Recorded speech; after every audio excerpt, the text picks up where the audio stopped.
Ukraine Russia యుద్ధానికి సంబంధించి America అధ్యక్షుడు జో బైడెన్ మరో సంచలన నిర్ణయం తీసుకున్నారు.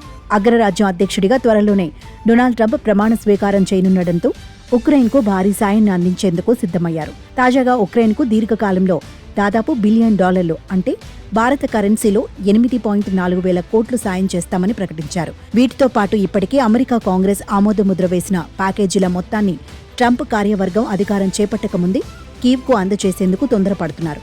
త్వరలోనే ఈ బాధ్యత కొత్త ప్రభుత్వం చేతికి వెళుతుందని, వారే ఈ యుద్ధం ఏ మార్గంలో వెళ్లాలో నిర్ణయిస్తారని డెమోక్రాటిక్ నేతలు అన్నారు. తాము కొన్నేళ్లుగా వేసిన బలమైన పునాదిపై వారు కూడా ముందుకెళతారని ఆశిస్తున్నామని పేర్కొన్నారు. అయితే ఈ తాజా ప్యాకేజీల్లో డ్రోన్లు, హిమార్స్, రాకెట్ వ్యవస్థల్లో వాడే మందుగుండు సామాగ్రి వంటివి ఉన్నట్లు సమాచారం. ప్రస్తుతం ఉక్రెయిన్ యుద్ధం ఉన్న దశను బట్టి వీటి అవసరం చాలా ఉండటంతోనే అమెరికా ఈ నిర్ణయం తీసుకున్నట్టు తెలుస్తోంది.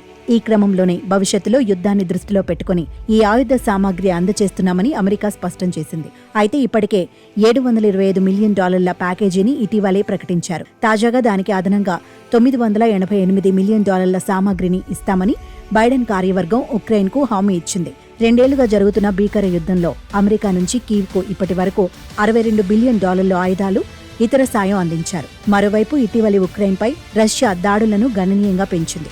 దీనికి తోడు అమెరికా మిత్రదేశమైన డెన్మార్క్ కూడా ఇప్పటికే ఉక్రెయిన్కు 2వ విడత సాయం కింద F-16 యుద్ధ విమానాలను ఇటీవలే అందించింది. వీటి సాయంతోనే తాము రష్యా క్షిపణులను కూలుస్తున్నట్లు ఉక్రెయిన్ అధ్యక్షుడు జెలెన్స్కీ కూడా ధృవీకరించారు. ఇక ఉత్తర కొరియా దళాలు కూడా వచ్చి రష్యా తరపున పోరాటం మొదలుపెట్టాయి.